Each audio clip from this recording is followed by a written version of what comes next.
6:50 to close out the show. Senator Clynt Ridgell in the KUAM News Zoom room. Democrat Senator Clynt Ridgell. Good morning, Senator. Good morning.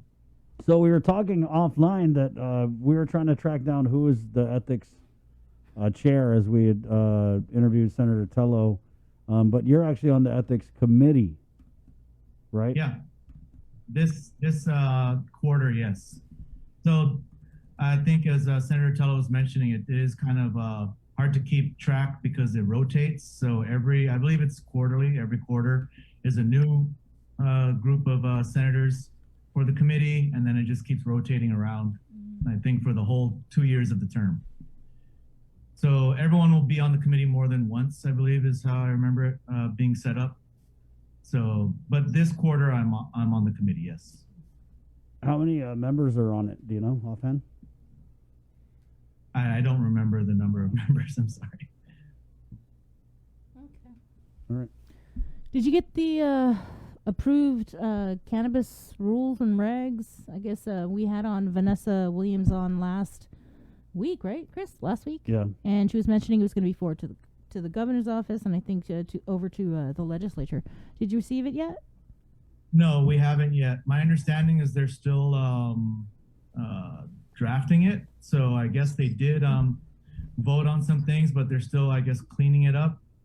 I guess the language in it. And so they haven't sent it to the legislature yet.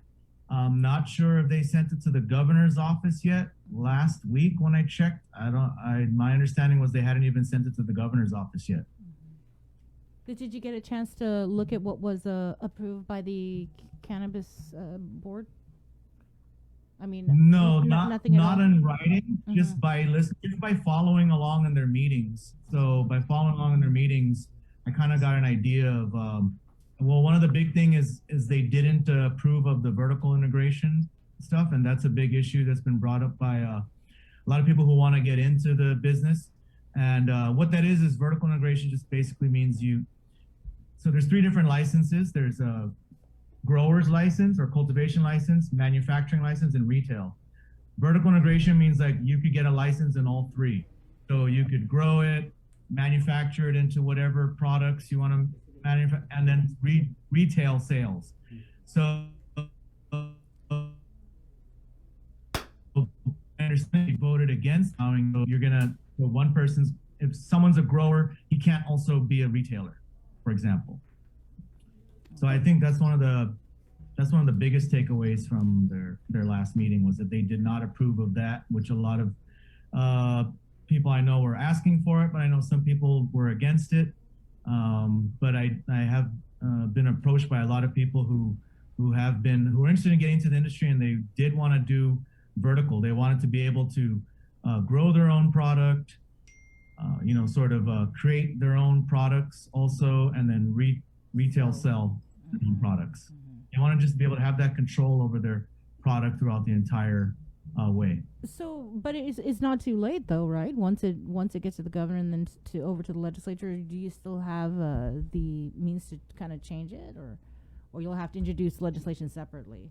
I would have to introduce legislation. So the way it works is once it goes to once it gets sent to the legislature, we have, I believe it's 75 days to hold a public hearing on the proposed rules. So I have to hold a public hearing on it within 75 days. It should go to my committee, so I should be the one holding the public hearing on it in 75 days. And then in 90 days, if we don't do anything, then it's supposed to lapse into effect. I believe it becomes part of the GAR, the Guam Administrative Rules. So if we want to change it, I would have to introduce, or anyone would have to introduce a separate piece of legislation, then have a public hearing on that piece of legislation in order to amend or change the rules or adopt our own rules. This is your canna baby, right? So when we had Vanessa on, she was talking about, and I guess a lot of people just kind of had it in their head that after we were done with the rules and regs that you'd be able to go and, light up in a cafe or, have a cannabis dessert at a restaurant. But that's absolutely not the case with this first round of the rules and regs. Are you okay with that? I mean, that's the that's the process. It's got to go through the rulemaking process. That's just how it goes. I knew that was the process. It has taken long, so I've been reaching out to the board members and asking them to hurry up and finish. So yeah, I want them to get it done so we can get this thing going. But with reference to, you mentioned like in a cafe, actually the rules can't even allow for consumption in a cafe, because unfortunately an amendment that was added to the Cannabis Industry Act, not by me, but by a colleague, added an amendment that requires it to comply with the Natasha Protection Act. And the Natasha Protection Act prevents any smoking indoors, except for, and there's a few minor exceptions, and one exception is like, I believe the cigar bars or something like that. And I checked with some legal counsel about this, and I believe we would have to amend the law to allow for smoking of cannabis inside a cannabis shop, unfortunately.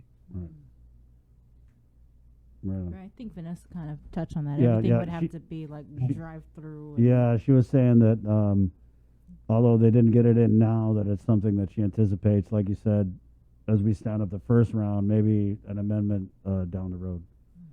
Yeah, it would have to be an amendment to the law. Right. Are you good on the cannabis?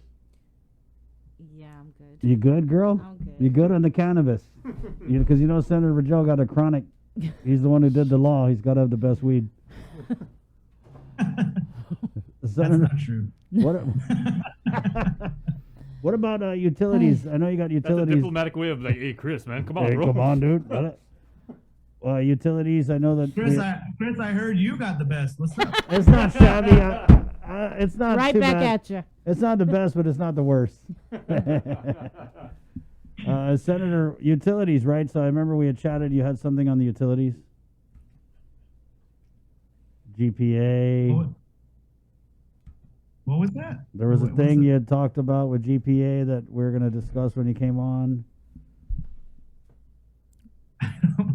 Well, okay. Well, you know what? Actually, I don't know if this is what you're talking about, but there is a Public Utilities Commission meeting. I believe that's either today or tomorrow. I got to double check the date on that. I think that might be today. So there's a Public Utilities. It is today. There's a Public Utilities Commission meeting, I believe.